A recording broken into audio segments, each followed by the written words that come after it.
freckles, his grin lighting up his face like sunshine. "You will be fine," he said. "I will always look after you." I woke up and knew he was gone. 6 months later, and I am fine, if still adjusting. I am not sentimental. I sent all his clothes off to the charity shop. What on earth would be the point in keeping those closets filled? I gathered his shirts, his ties, his beautiful suits, and took them myself.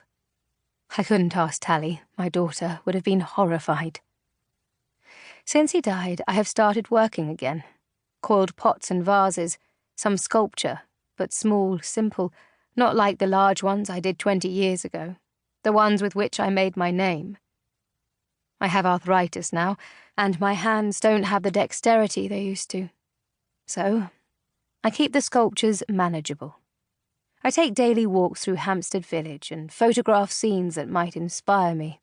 The windows of the little shops that line Flask Walk, the people sitting outside the Spaniards Inn, the ducks on Whitestone Pond. I come back and sketch ideas for sculptures and pots at the kitchen table.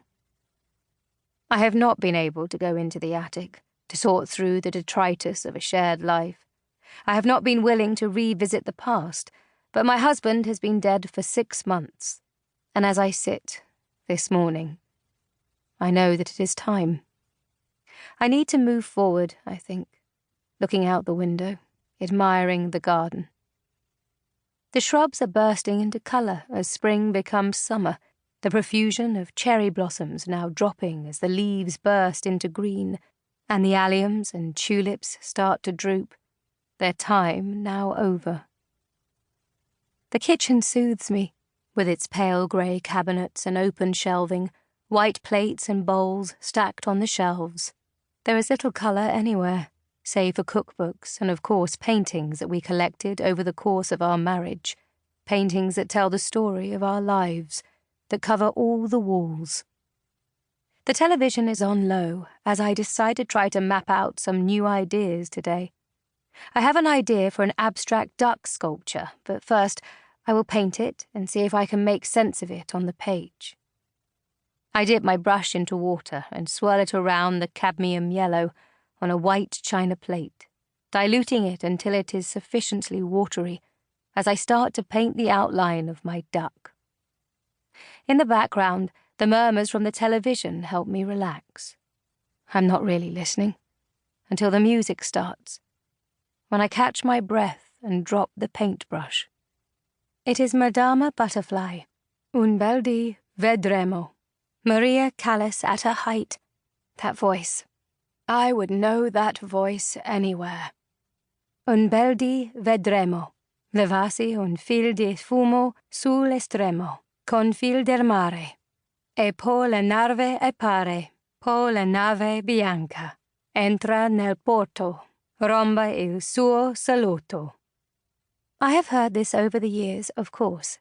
It is the most popular aria in the opera, filled with longing and a hint of the tragedy that follows. I remember exactly where I was when I first heard it. Morocco. I was perched on the edge of a divan, the colourful Killam cushions piled up behind me, as Paul carefully moved the needle on the record player. He explained the story of Madama Butterfly to me and what this aria was saying. He would pause to sing parts of it softly, as if in a reverie. Of course he spoke beautiful Italian, understood every word as he translated it to my willing ears. I knew nothing about opera. I knew nothing about anything. I had never heard anything so beautiful in my life. "She sings bel canto," Paul said when I opened my eyes. I had to close them, to shut everything out so I could lose myself in the music. And when I opened them, there were tears trickling down my face. Paul was delighted, moving an ottoman close to me and sitting down. "It's beautiful, isn't it? Callas. There is no one like her. She had such rigorous training in the kind of singing that hasn't been fashionable for decades. Can you hear how light her voice is? Most of the bel canto singers in the last century were taught by castrati, even though there were few of them left." I had never heard the word castrati. He saw my confusion and explained